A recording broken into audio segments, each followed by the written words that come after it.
Hello again. So I've mustered the courage to try and fix this jam-packed Marantz CD-330 now. Let's see how far we can get. I've made some significant progress getting into the thing. Let me tell you, this is insane. There are so many moving parts. I'm really scared that this isn't going to go back together. So if you look, what's come off is the counter's come off, the keys are a separate module. I've had to take all the knobs off, there's the rest of the knobs, and I've got all of these different screws which I'm putting into different compartments and different places around my desk so I can try and remember where the damn things are going to go back in. And I'm hoping the mechanism is going to come out now. Look at the state of this, look at all the dirty 70s filth. Ugh. Well, as you can see, I'm now in. It was really hard getting here. So the problem is evident immediately. You can see the belts here. Maybe I'm not sure how many belts there are here actually. Is this just one belt? It hasn't actually turned to gunk. It's just a bit slack.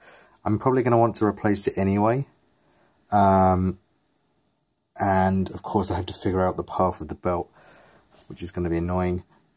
Maybe I can find some pictures online. Now, a few of the passing comments. One, the case is very brittle because, as usual, one of the posts is broken off. This always happens when I open old stuff. I wonder if I'm going to be able to glue this back. At least it's big. It's nothing worse than having to glue a tiny little bit of plastic, but only one post broke, that's pretty good going, really, given that it's 70s kit. The other thing is, if I very carefully move this and show you underneath, I really hope I never ever have to recap this thing. Can you see how many components there are jam-packed under here with all of these cables alongside? It's mad. It's like they didn't have interconnects at the time. There's another belt down here.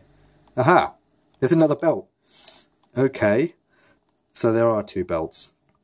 You can see the belt there lying over the top of the capacitors, etc. Oh boy. Okay, let's get these belts out and look at the size and see if I've got replacements. Otherwise I'm going to have to order some. And while we're here, the motor does actually work. So I've just engaged the play mechanism.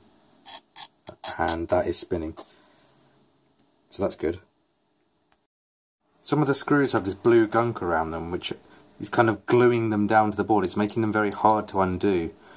So I'm going to see if I can cut that stuff away with a knife or something, because the first one which I encountered with that stuff on, I almost rounded off.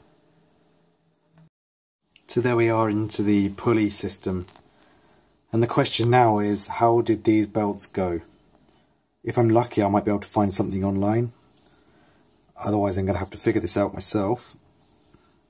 So, wish me luck. So I found a YouTube video where someone's repairing a CD-330, which is the model down.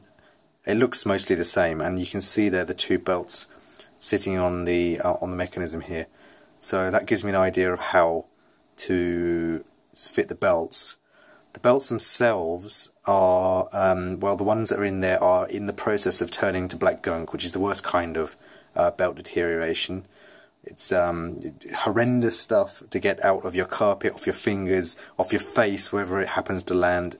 So we want those out as soon as possible, really. And I think these belts look too long. Well, at least when I say too long, longer than the ones I have available. So I'm probably going to have to go on eBay, and there's a guy that sells belts for various different old retro stuff, and I can probably find a kit there. And there we go, so quick search on eBay and we've got it. So this would have to come from Portugal, and it was going to cost me 10 quid plus, no postage at least.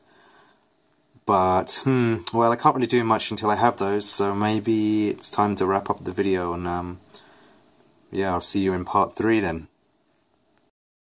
But just before I go, do you see that spring stuck to the speaker? Where did it come from? Will I ever know? Looking at the other springs, I'm actually starting to wonder whether it's a red herring. I don't know if we're going to be able to focus this close up, but the other springs all have like a hoop around the end where they're attached to parts of the mechanism. Let me point it out. You see here?